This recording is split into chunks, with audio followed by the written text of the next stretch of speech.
Hello नमस्कार दोस्तों, आप सभी का आपके अपने प्यारे से परिवार सेड़ा क्लासेस यूट्यूब चैनल में एक बार फिर बहुत बहुत स्वागत है। जैसा कि आपने थंबनेल देखा, आर्मी अग्निवीर के महत्वपूर्ण 50 क्वेश्चनों पे हम चर्चा करेंगे, एनालिसिस करेंगे। और ये 50 क्वेश्चन जो है उन क्वेश्चनों को इंक्लूड किया गया है जो 17 अप्रैल परीक्षा में पूछे गए। 17 अप्रैल की परीक्षा में ही नहीं, बार बार क्वेश्चन। देखिए, आर्मी का जो पैटर्न है वो 2500 से 3000 क्वेश्चनों का फिक्स पैटर्न रहता है। उन्हीं क्वेश्चनों को बार बार क्या है रिपीट किया जाता है, भाषा या ऑप्शन चेंज करके। तो देखिए, अब की बार जो परीक्षा में बदलाव हुआ वो आप सबने देखा होगा। करंट अफेयर जो था वो पूछा गया था 2 से 3 क्वेश्चन। इससे पहले जो परीक्षा होती थी उसमें करंट अफेयर क्या है नहीं पूछा जाता। तो अगर आपका जैसे एग्जाम की डेट आई हुई है 10 सितंबर को, यानी कि सेंट्रल रिलेशन भर्ती की डेट जो है वो 10 सितंबर की आ चुकी है।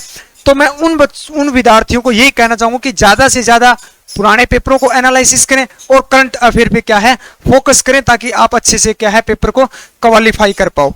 तो क्योंकि आर्मी जो है वो, एक बार फिर कहना चाहूंगा कि पुराने ही जो क्वेश्चन होते हैं उन्हीं क्वेश्चनों को बार बार क्या है भाषा बदल कर क्या है लैंग्वेज या ऑप्शन को चेंज करके क्या है उन्हीं क्वेश्चनों को पूछा जाता है।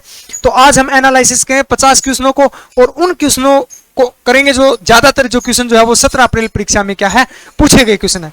और इससे पहले मैं कहना चाहूंगा जिन विद्यार्थियों का जो है वो 10 सितंबर को एग्जाम है या 10 सितंबर के बाद जिनका रैली भर्ती का, जैसे कि रैली भर्तियां जो है वो नवंबर दिसंबर में स्टार्ट होगी, उस भर्ती की जो है वो विद्यार्थी तैयारी कर रहे हैं, वो हमारे सेड़ा क्लासेस ऐप पर क्या है टॉपिक वाइज, यानी 3 दिन, प्रत्येक 3 दिन के बाद जो है टॉपिक वाइज जो है एक टेस्ट रखा जाता है। वो बिल्कुल निःशुल्क टेस्ट है। तो आप सेड़ा क्लासेस ऐप को अभी डाउनलोड करें और वहां से क्या है अपना तैयारी के साथ साथ टेस्ट को क्या है अवश्य लगाएं। और बात करते हैं टॉपिक की, तो टॉपिक की जो सूचना है वो हमारे टेलीग्राम चैनल जो है आर्मी स्टडी पॉइंट पे समय रहते हुए दे दी जाती है कि किस किस टॉपिक पर क्या है आगामी टेस्ट रहेगा। तो दोनों का टेलीग्राम और ऐप का जो लिंक है वो वीडियो की डिस्क्रिप्शन में दिया हुआ है, वहां से क्या है अभी डाउनलोड करें और चैनल को क्या है ज्वाइन करें। तो चलिए सेक्शन को शुरुआत करते हैं और थोड़ा फास्टली चलेंगे, आप साथ साथ में अन्य क्वेश्चनों पर चर्चा करते हैं। 50 से अन्य क्वेश्चन पे भी क्या है हम चर्चा करेंगे, तो वो क्या है अपने साथ साथ नोट करते रहिए और अपना टारगेट, अपने क्वेश्चन अवश्य काउंट करें कि 50 क्वेश्चनों में से क्या है हम कितने क्वेश्चन जो है वो राइट करते हैं और कितने क्वेश्चन जो है वो गलत करते हैं। तो देखिए, पहला क्वेश्चन, महेंद्र व संघमित्रा के पिता का क्या नाम था। देखिए, महेंद्र और संघमित्रा, महेंद्र पुत्र थे और संघमित्रा जो है वो पुत्री है। तो किसकी पुत्री और किसके पुत्र थे, तो इसका सही आंसर हो जाएगा सम्राट अशोक के पुत्र थे। किसके? सम्राट अशोक के पुत्र और पुत्री थे। महेंद्र पुत्र थे और संघमित्रा क्या थी, इनकी पुत्री थी। देखिए, इस क्वेश्चन को सबसे ज्यादा पूछा क्या जाता है, क्वेश्चन पूछा जो ये जाता है कि महेंद्र और संघमित्रा को अशोक ने किस धर्म के प्रचार प्रसार के लिए भेजा, किस धर्म के लिए भेजा या कहां भेजा गया। देखिए, 261 ईसा पूर्व में कलिंग युद्ध हुआ था। कौन सा? कलिंग युद्ध। यह भी पूछा गया क्वेश्चन है। तो 261 ईस्वी के कलिंग युद्ध के बाद सम्राट अशोक ने बौद्ध धर्म अपनाया था। कौन सा? बौद्ध धर्म अपनाया था। और बौद्ध धर्म के प्रचार प्रसार के लिए महेंद्र और संघमित्रा को क्या है कहां भेजा गया था? श्रीलंका के अंदर प्रचार प्रसार, ये भी याद रखें। श्रीलंका किस देश में भेजा था प्रचार प्रसार के लिए? श्रीलंका। किस धर्म के लिए? तो बौद्ध धर्म के लिए। क्वेश्चन कैसे पूछा जाता है कि सम्राट अशोक ने कलिंग युद्ध के बाद कौन सा धर्म अपनाया, तो कौन सा धर्म अपनाया था? बौद्ध धर्म अपनाया था। कलिंग युद्ध कब हुआ था? 261 ईस्वी में। और बौद्ध धर्म का प्रचार प्रसार के लिए कहां भेजा गया था? तो श्रीलंका देश में भेजा था अपने पुत्र और अपनी पुत्री को। चलिए नेक्स्ट क्वेश्चन, अगला क्वेश्चन देखिए, एलोरा गुफाओं की कुल संख्या कितनी है, यानी एलोरा की जो गुफाएं जो है उसकी कुल संख्याएं कितनी है। देखिए, सबसे पहले तो नोट करें एलोरा और अजंता। एलोरा और अजंता की गुफाएं, दोनों गुफाएं जो है वो औरंगाबाद महाराष्ट्र। कहां स्थित है?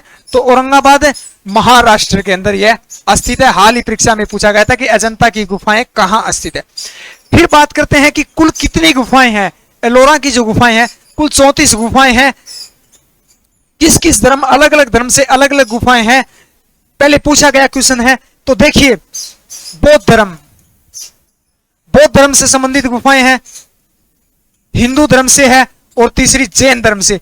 इन तीनों धर्म से क्वेश्चन कैसे पूछा था, निम्न में से एलोरा की गुफाओं का किस धर्म से संबंधित है। अगर ऑप्शन में दिया हो तीनों और डी ऑप्शन यह सभी, तो डी ऑप्शन राइट होगा।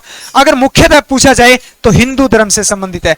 किससे? हिंदू धर्म से संबंधित है। वो कैसे? देखिए, बौद्ध धर्म की 12 गुफाएं हैं और हिंदू धर्म की 17 हैं और जैन धर्म की कितनी है? 5 गुफाएं हैं। सॉरी, कितनी गुफाएं हैं? 5 गुफाएं हैं। तो सर्वाधिक जो संख्या है वो हिंदू धर्म की गुफाएं है। कितनी है? 17 गुफाएं। मुख्यतः पूछा जाए तो हिंदू धर्म से है। अगर ऑप्शन में डी लिखा हो यह सभी, तो तीनों धर्म से क्या है? संबंधित है। और कुल संख्या पूछी जाए तो 34 है। कितनी है? 34 है। और एलोरा और अजंता दोनों गुफाएं कहां स्थित है? औरंगाबाद महाराष्ट्र राज्य में स्थित है। चलिए अगला क्वेश्चन, क्वेश्चन नंबर 3, डायनेमो यांत्रिक ऊर्जा को किस रूप में रूपांतरित करता है?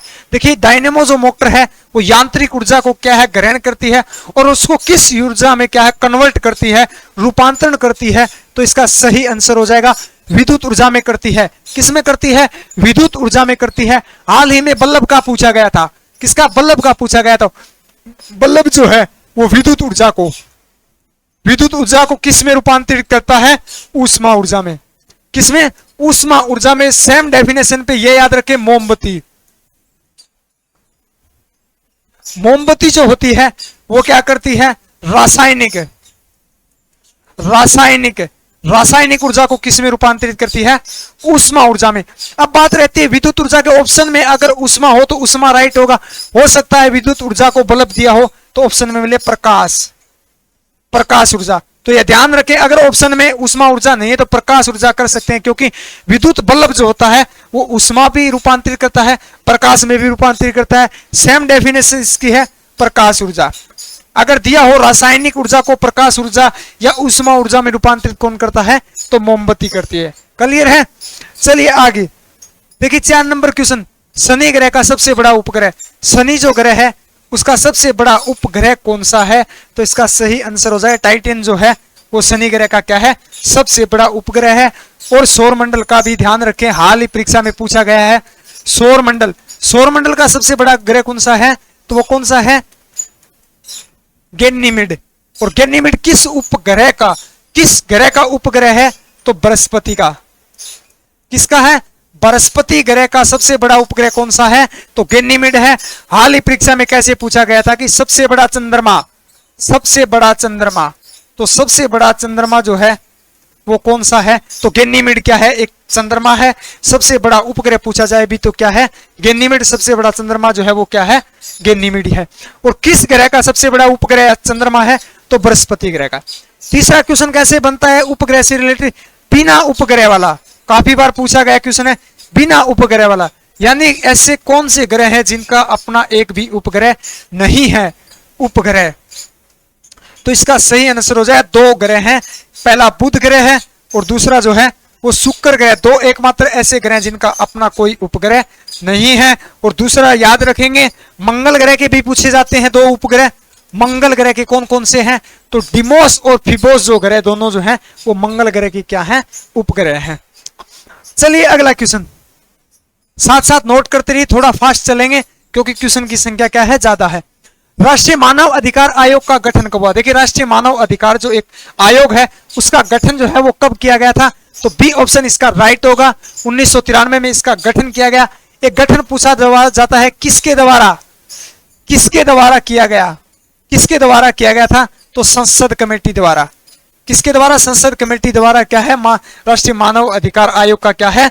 गठन किया गया। कब किया गया? 1993 में इसका क्या है? गठन किया गया था। चलिए अगला क्वेश्चन है, संविधान निर्माण के समय कितनी अनुसूचियां? देखिए, जिस समय संविधान का निर्माण हुआ था उस समय कितनी अनुसूचियां थी? तो इसका सही आंसर हो जाएगा 8 अनुसूचियां थी। उसके बाद अलग अलग संविधान संशोधन के तहत क्या है? 12 सूचियां होगी, यानी कि बोल सकते हम वर्तमान में पूछा जाए तो कितनी अनुसूचियां हैं? तो 12 अनुसूचियां हैं। और संविधान जब लागू हुआ था उस समय 8 अनुसूचियां। प्रथम अनुसूची पूछी जाती है, प्रथम अनुसूची का उल्लेख पूछा जाता है। तो प्रथम अनुसूची में किसका उल्लेख मिलता है? तो 29 राज्य और 7 केंद्र शासित प्रदेशों का क्या है? भारत की क्या है? पहली अनुसूची, यानी प्रथम अनुसूची के अंदर क्या है? इसका विवरण मिलता है। चलिए अगला क्वेश्चन, देश रत्न किसे कहा जाता है? देखिए, देश रत्न या राष्ट्र का गहना, देश रत्न का जो अर्थ जो होता है वो होता है राष्ट्र का गहना। किस व्यक्ति को कहा जाता है? तो डॉक्टर राजेंद्र प्रसाद को। डॉक्टर राजेंद्र प्रसाद को क्या है? देश रत्न यानी राष्ट्र का क्या गहना कहा जाता है। और मुख्य बात इनकी ये है कि प्रथम राष्ट्रपति क्या थे, प्रथम राष्ट्रपति। भारत के प्रथम राष्ट्रपति कौन थे, तो डॉक्टर राजेंद्र प्रसाद थे। इसके साथ साथ दूसरे भी याद रखें, दूसरे क्रम के, क्योंकि ज्यादातर दूसरे ही पूछे जाते हैं। दूसरे उप उपजेता, दूसरी बड़ी या दूसरा छोटा, तो दूसरे कौन थे, राधाकृष्ण, राधाकृष्ण, एस राधाकृष्ण जो थे वो भारत के क्या थे, दूसरे क्रम के राष्ट्रपति थे। प्रथम राष्ट्रपति कौन थे, डॉक्टर राजेंद्र प्रसाद, जिसे क्या है देश रत्न कहा जाता था। अगला देखिए, देखिए निम्न के लिए सुनार तकनीकी काम में ली जाती है। सुनार जो है वो ध्वनि तरंग है, ये याद रखें, ध्वनि तरंग। सुनार जो है एक ध्वनि तरंग है। उसका उपयोग किसके लिए किया जाता है, तो देखिए जल में स्थित पिंडों की दूरी, दिशा एवं चाल या कह सकते हैं वेग, वेग मापने के लिए क्या है ध्वनि, सोनार ध्वनि तरंगों को क्या है उपयोग किया जाता है। और गहराई में जो देखिए पनडुब्बी जो होती है, पनडुब्बी जो होती है, पनडुब्बी जो होती है वो गहराई में जो गमन करती है वो भी किस तरंगों के कारण, तो वो सोनार ध्वनि तरंगों के कारण क्या है गमन करती है। और समुद्र, समुद्र या महासागर, महासागर की जो गहराई जो मापी जाती है, गहराई जो मापी जाती है वो भी किसके द्वारा मापी जाती है, तो वो क्या है ध्वनि तरंग यानी सोनार ध्वनि तरंगों द्वारा क्या है मापी जाती है, गहराई का क्या है पता लगाया जाता है। चलिए अगला क्वेश्चन, विश्व की सबसे बड़ी पोतवाहक नहर, सबसे बड़ी क्या है पोतवाहक नहर। क्वेश्चन को क्या है अच्छे से पढ़ें, 2 बार क्वेश्चन को अवश्य पढ़े। पोतवाहक नहर पूछी गई है, सबसे बड़ी या सबसे लंबी, सबसे बड़ी या सबसे लंबी पोतवाहक नहर कौन सी है, तो इसका बी ऑप्शन राइट हो जाएगा। सवेज नहर जो है वो सबसे बड़ी पोतवाहक नहर है। सवेज नहर से 3-4 क्वेश्चन मुख्य बनते हैं। दूसरा, किस देश में बहती है, तो ये मिस्र देश में बहती है। किस देश में बहती है, मिस्र देश में बहती है। और मोस्ट इंपोर्टेंटली क्वेश्चन जो बनता है वो ये बनता है एशिया महाद्वीप, एशिया एशिया व अफ्रीका, एशिया व अफ्रीका दोनों की जो सीमा रेखा मानी जाती है वो सवेज नहर को ही मानी जाती है।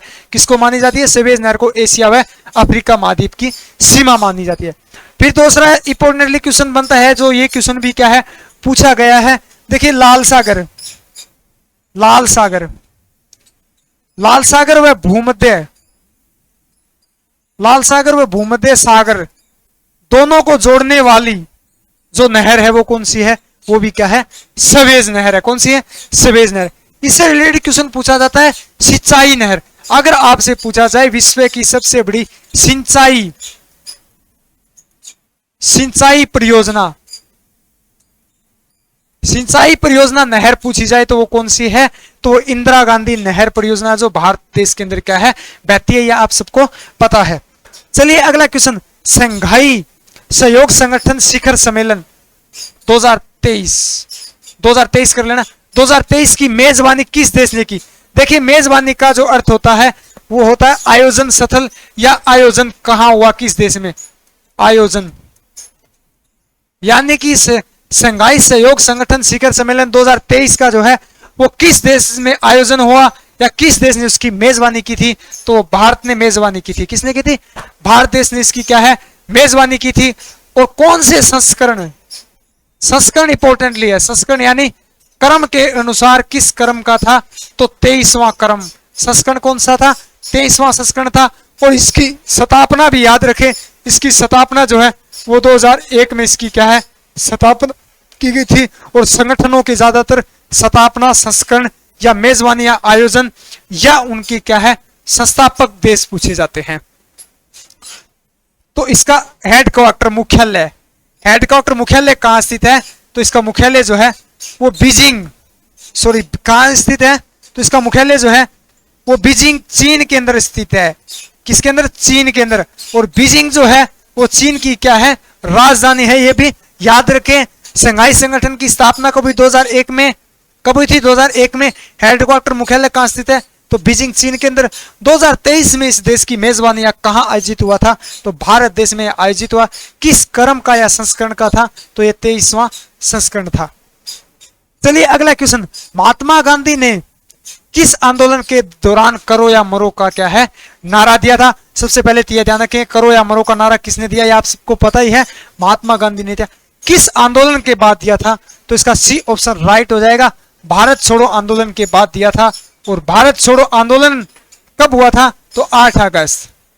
अभी हाल ही परीक्षा में पूछा गया था, 8 अगस्त 1942 को क्या है भारत छोड़ो आंदोलन हुआ था। और इस दौरान क्या महात्मा गांधी ने क्या है करो या मरो का क्या है नारा दिया था। फिर पहला सत्याग्रह भी ज्यादा पूछा जाता है, पहला सफल आंदोलन यानी महात्मा गांधी का पहला सफल आंदोलन कौन सा था? तो चंपारण का, चंपारण आंदोलन जो था वो पहला महात्मा गांधी का क्या है सफल सत्याग्रह या आंदोलन माना जाता है। चलिए अगला क्वेश्चन, पानी से भरे तालाब की गहराई किस कारण कम दिखाई देती है? देखिए इस क्वेश्चन को समझेंगे, एक बार दोबारा पढ़ेंगे।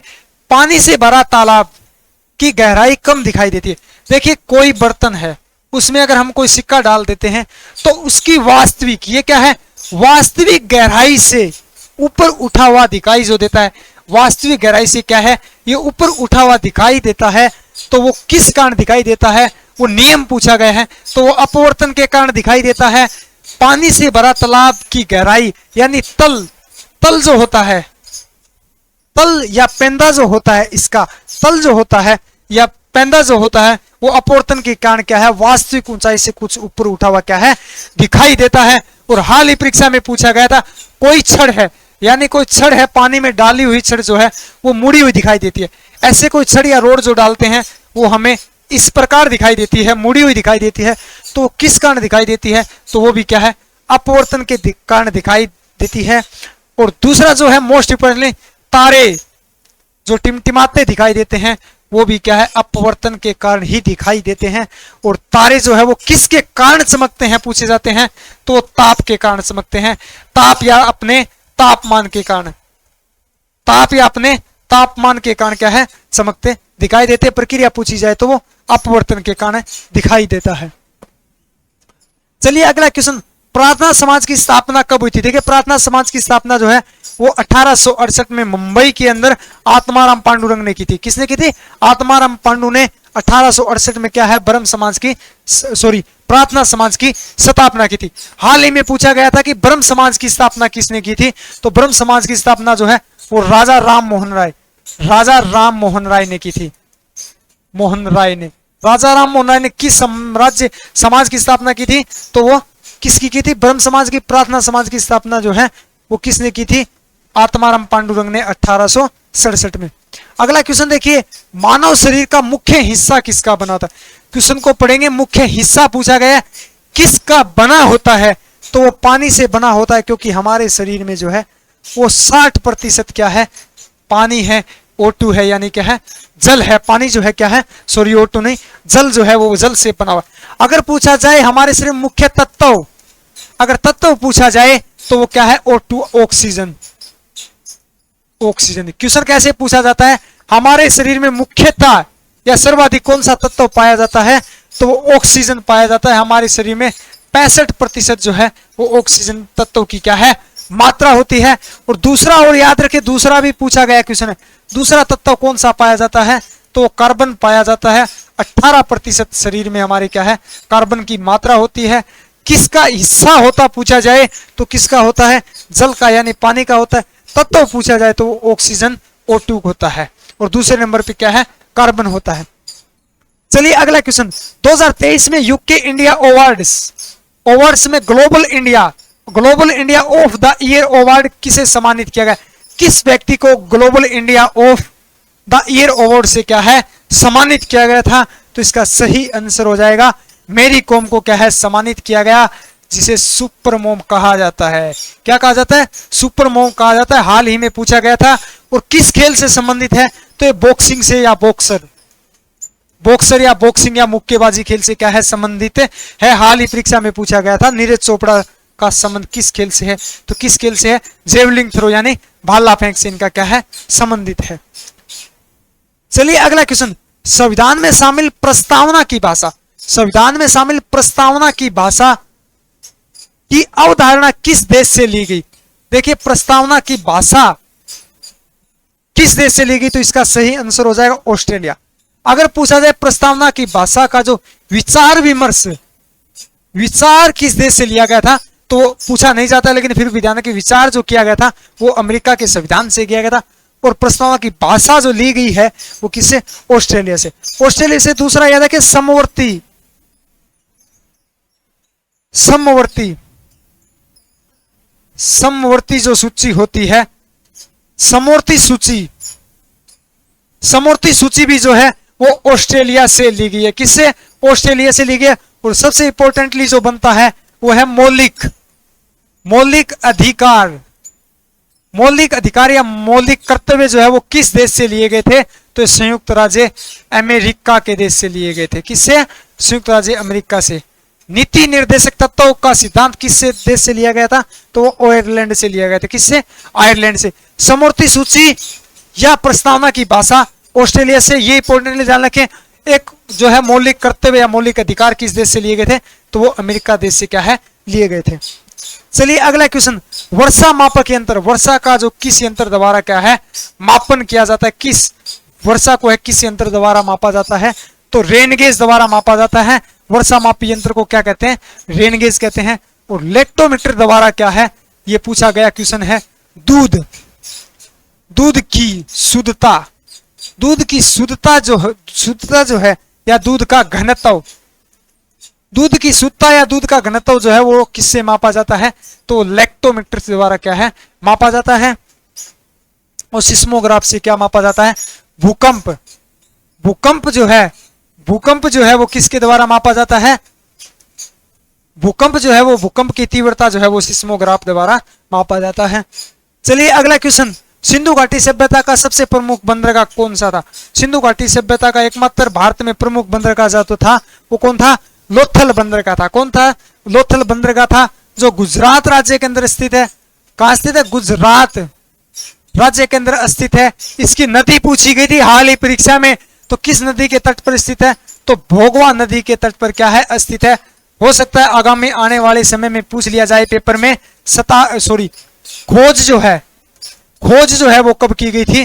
तो इसकी खोज जो है वो 1954 में की गई थी। किस द्वारा? किसके द्वारा की गई थी? रंगनाथ राव द्वारा। रंगनाथ राव द्वारा क्या है? लोथल सतल की क्या है 1954 में खोज की गई थी। और किस नदी के तट पर स्थित है? तो भोगवा नदी के तट पर स्थित है। राज्य पूछा जाए तो किस कहां स्थित है? गुजरात राज्य में क्या है?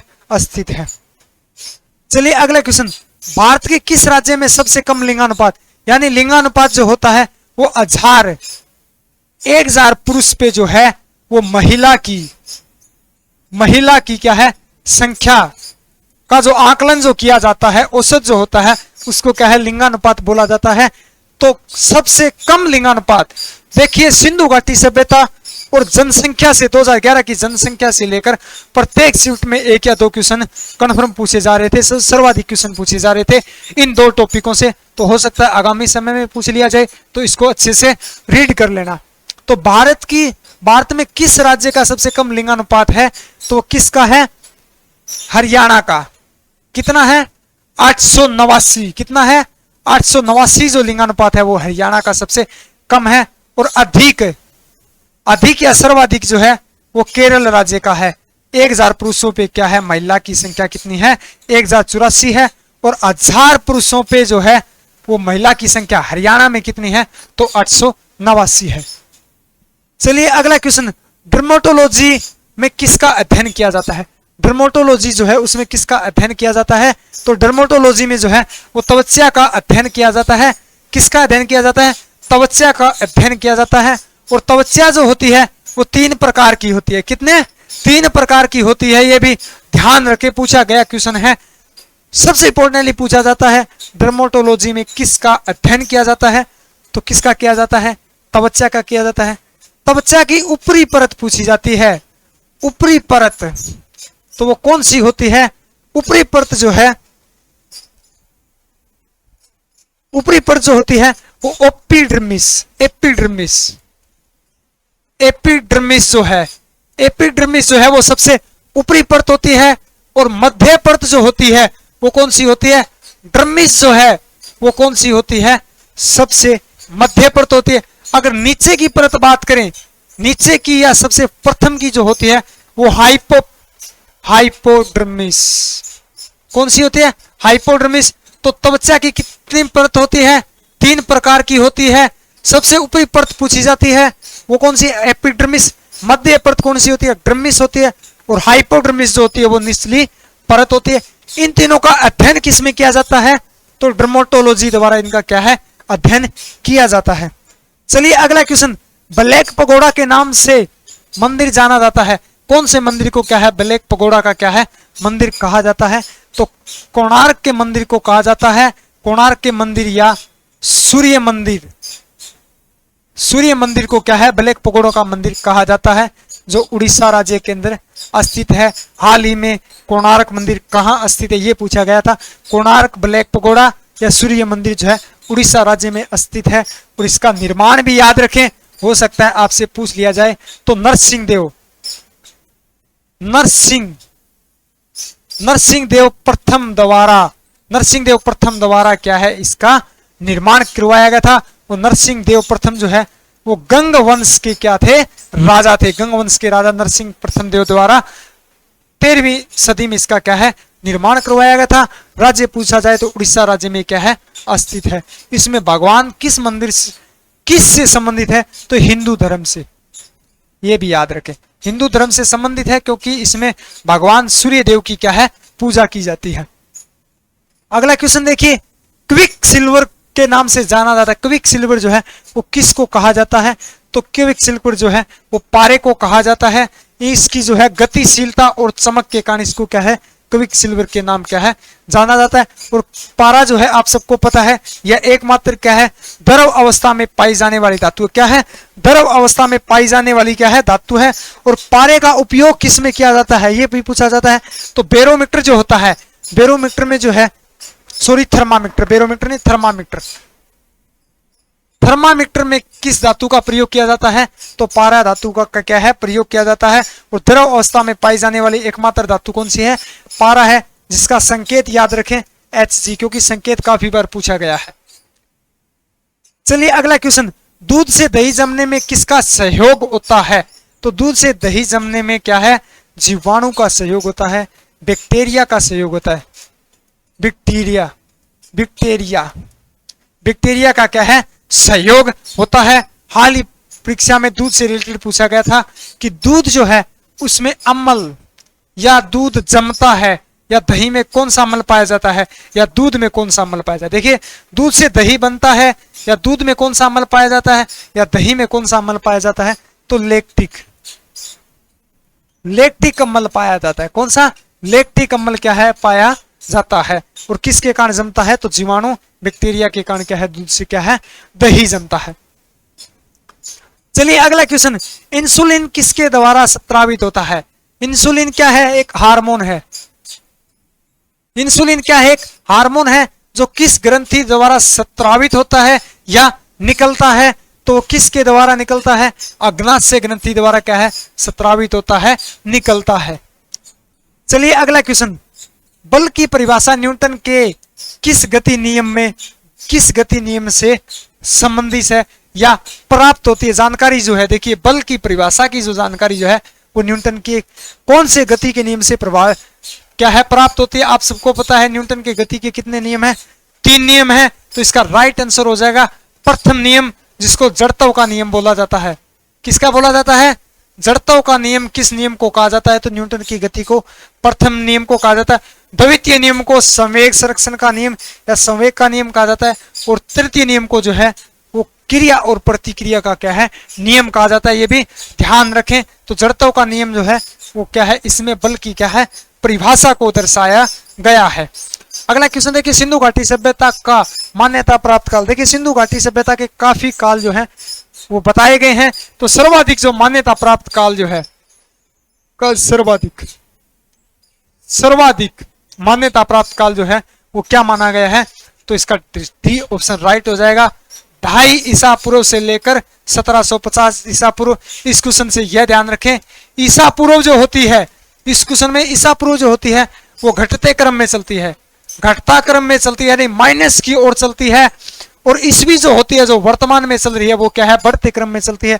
जैसे किसी व्यक्ति का जन्म 2000 में हुआ था, 10 साल बाद मृत्यु हो जाती है, तो यानी 2010 में उसकी मृत्यु होगी। अगर इसी क्वेश्चन को ईसा पूर्व में करें तो इसका आंसर होगा 1990 में इसकी क्या है, मृत्यु होगी।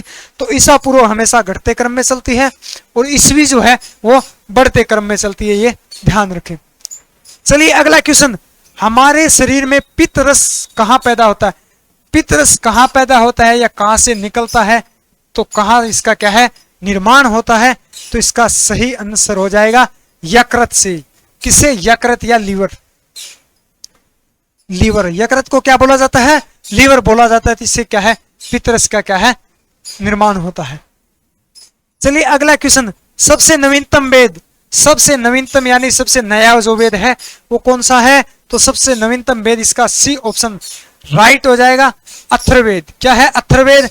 और प्राचीन वेद, प्राचीन वेद या सबसे पुराना वेद कौन सा है? ऋग्वेद। हाल ही में क्वेश्चन पूछा गया था कि संगीतज्ञ, संगीत से किस वेद का संबंध है? तो संगीत या संगीत का जनक जो है वो सामवेद को क्या है, कहा जाता है। हो सकता है आगामी परीक्षा में पूछ लिया जाए, तो ये ध्यान रखें। और अथर्ववेद जो होता है, अथर्ववेद है सबसे नवीनतम वेद या सबसे पुराना वेद है जिसमें जादू टोने का क्या है, उल्लेख मिलता है। चलिए अगला क्वेश्चन, पहली महिला कबड्डी लीग, पहली महिला कबड्डी लीग का खिताब किस टीम ने जीता? पहली महिला टीम का खिताब जो है वो किस टीम ने जीता था? तो इसका सही आंसर हो जाएगा उमा कोलकाता ने जीता था। किसने? उमा कोलकाता ने जीता था। और किस टीम उपविजेता रही? उपविजेता, उपविजेता या दूसरे स्थान पे कौन सी टीम रही थी?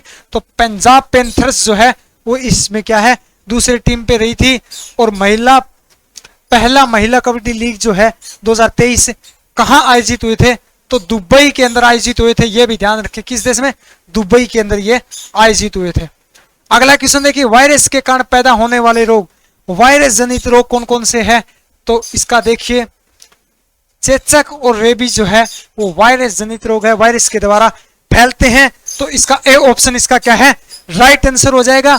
और मलेरिया और हैजा जो है वो जीवाणु जनित या बैक्टीरिया, जीवाणु जनित या बैक्टीरिया जनित रोग है। और प्लेग और निमोनिया ये भी क्या है, एक जीवाणु जनित क्या है, रोग है। और इन रोगों में सबसे मोस्ट इंपोर्टेंटली क्वेश्चन पूछा जाता है, प्लेग किसके कारण होता है? तो चूहा के कारण या चूहे के जो है काटने के कारण जो है वो प्लेग बीमारी होती है। हैजा किस अंग को प्रभावित करता है? हाल ही परीक्षा में पूछा गया था। तो आंत अंग को क्या है, ये प्रभावित करता है।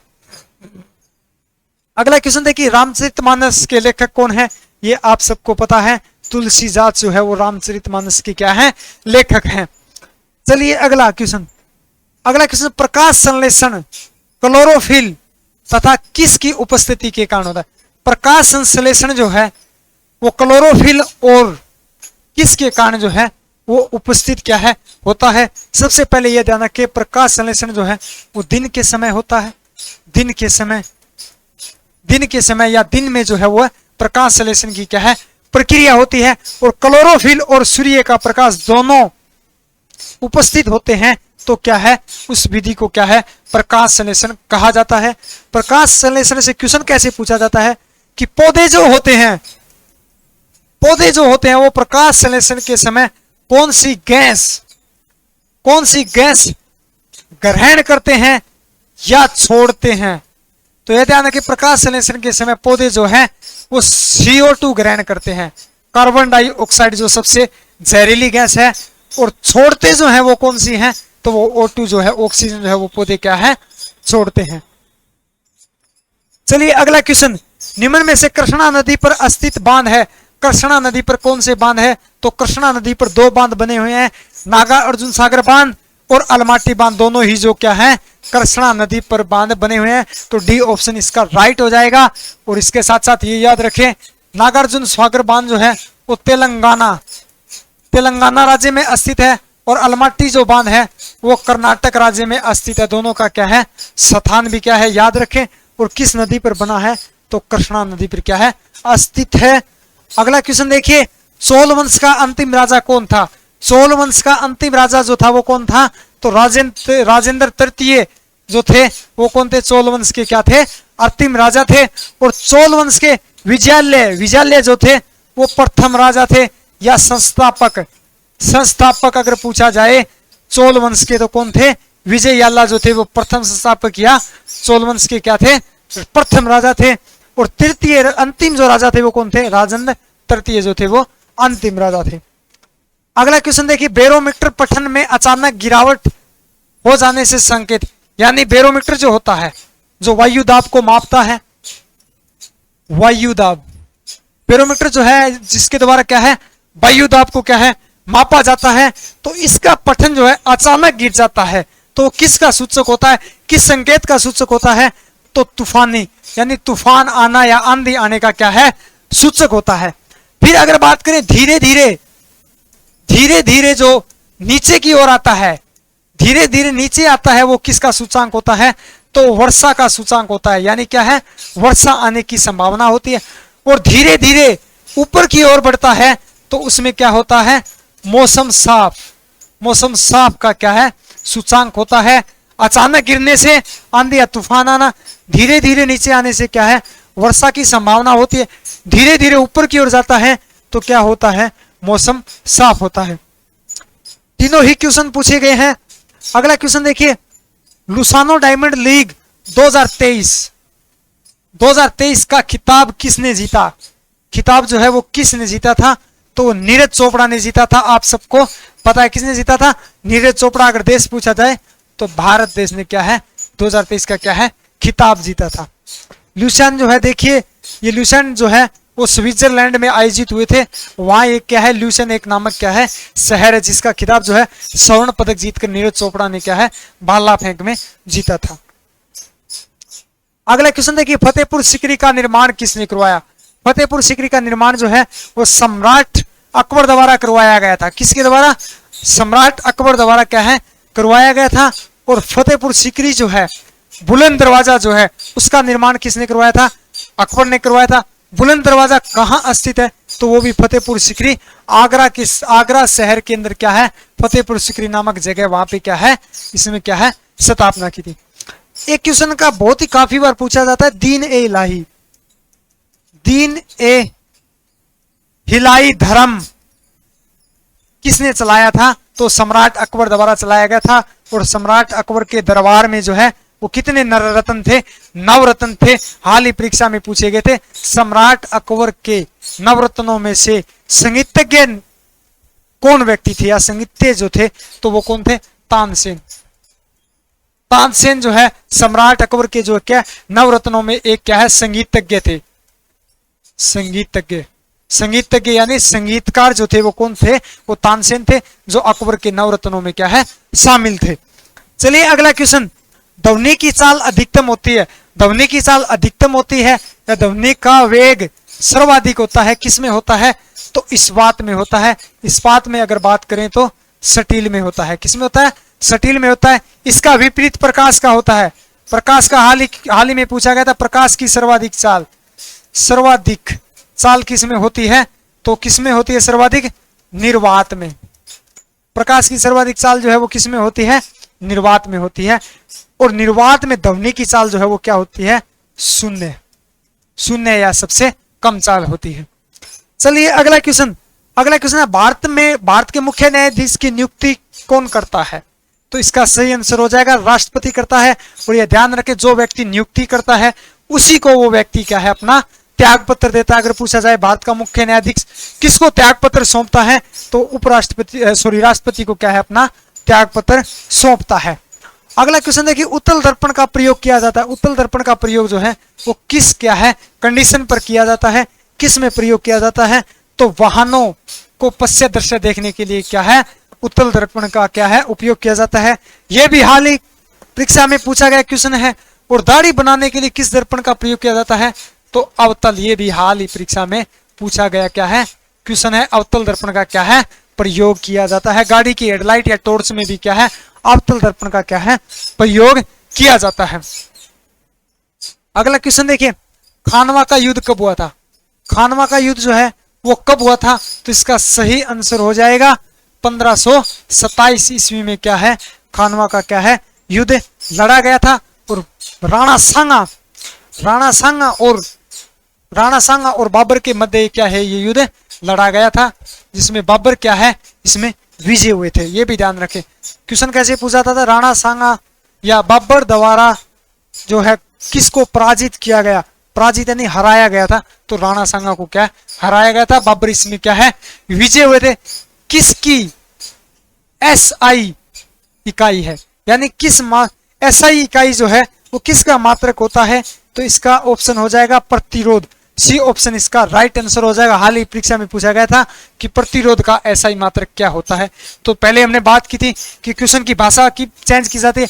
ऐसे पूछ लिया जाए किसकी एसआई इकाई ओम है, तो कन्फ्यूजन हो जाते हैं बस। तो 21 की इकाई है प्रतिरोध की। मुख्य याद रखे प्रतिरोधकता, प्रतिरोधकता एसआई मात्रक भी पूछा जाता है, तो इसका होता है ओम मीटर। ओम मीटर किसका एसआई मात्रक होता है, तो प्रतिरोधकता का। किसका, प्रतिरोधकता का क्या है एसआई मात्रक होता है। गुरु नानक का जन्म कब हुआ था, इनका जन्म भी पूछा जाता है, स्थान भी पूछा जाता है। इससे काफी इंपॉर्टेंट काफी क्वेश्चन पूछे जाते हैं। देखिए सबसे पहला तो पूछा जाता है कि गुरु नानक का जन्म कब हुआ था, तो 1469 में हुआ था तलवंडी।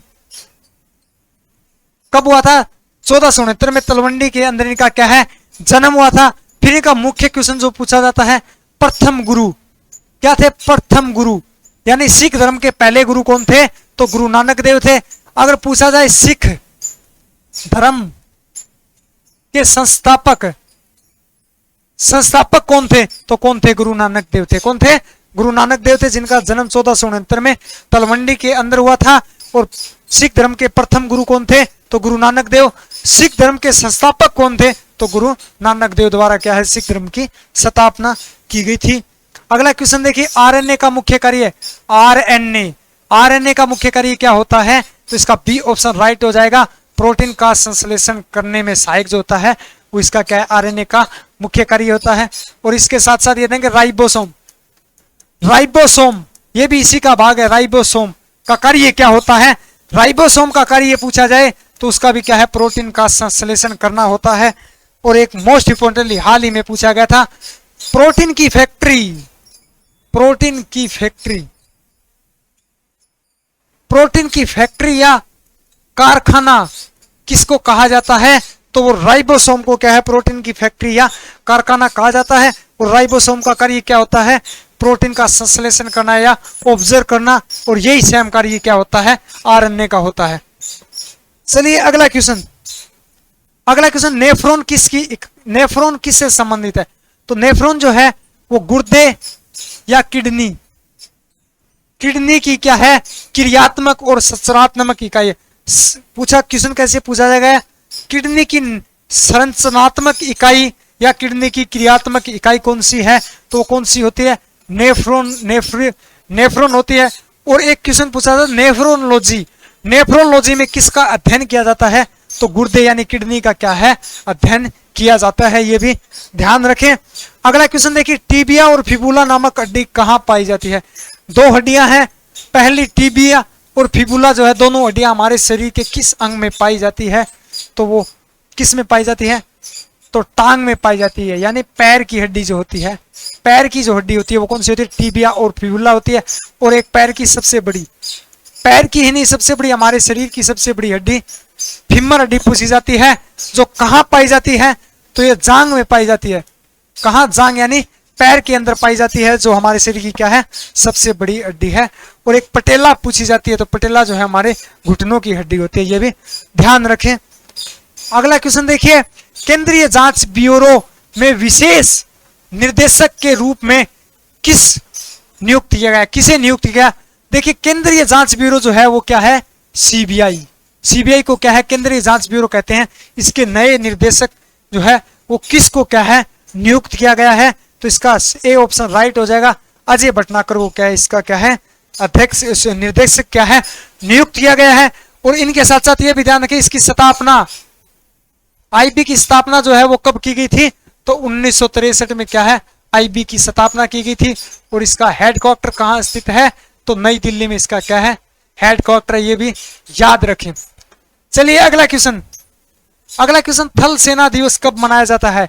थल सेना यानी भारतीय सेना, थल सेना यानी आर्मी डे जो है वो कब मनाया जाता है? तो 15 जनवरी को क्या है थल सेना दिवस मनाया जाता है। हाल ही परीक्षा में पूछा गया था कमांड, कुल कमांड कितनी है? तो कुल कमांड 7 कमांड है और एक कमांड पूछी जाती है, 7वीं जो कमांड है प्रशिक्षण कमांड जिसको बोला जाता है, वो कहाँ स्थित है? प्रशिक्षण कमांड कहाँ स्थित है? तो शिमला के अंदर स्थित है, ये ध्यान रखें। कुल कमांड कितनी है? 7 कमांड है। थल सेना दिवस कब मनाया जाता है? तो 15 जनवरी को क्या है मनाया जाता है। तो आज के सेक्शन को क्या है यही समाप्त करते हैं। उम्मीद करते हैं आप सबको अच्छा लगा होगा और इसी तरीके से हम क्या है हमारे साथ जुड़े रहिए। जो पीछे पूछे गए क्वेश्चनों पर ही क्या है हमारी सीरीज चलती है नए पैटर्न के आधार। इससे पहले हमने 10 सीरीजों पे चर्चा की है, उनको भी आप एक बार अवश्य देखें और आगामी सीरीज भी हमारी क्या है पूछे गए क्वेश्चनों के अकॉर्डिंग ही क्या है चलती रहेगी। और वीडियो को स्टार्ट होने से पहले हमने बताया था कि हमारे सेडा क्लासेस टीम द्वारा एक टेस्ट का आयोजन किया गया है, वो बिल्कुल निःशुल्क है, जिसमें प्रत्येक सामान्य ज्ञान से भी पूछे जाए टॉपिक डाले जाते हैं, सामान्य विज्ञान से और मैथ से भी और रीजनिंग से भी करंट से भी, इन सभी टॉपिकों से मिलाकर क्या है एक पेपर रखा जाता है। प्रत्येक 3 दिन बाद ये हमारा टेस्ट होता है, तो इसको आप अवश्य लगाएं सेडा क्लासेस ऐप पर। वीडियो को डिस्क्रिप्शन में लिंक दिया हुआ है टेलीग्राम और सेडा क्लासेस ऐप दोनों का, वहां से आप क्या है डाउनलोड कर लेना। Thank you for watching.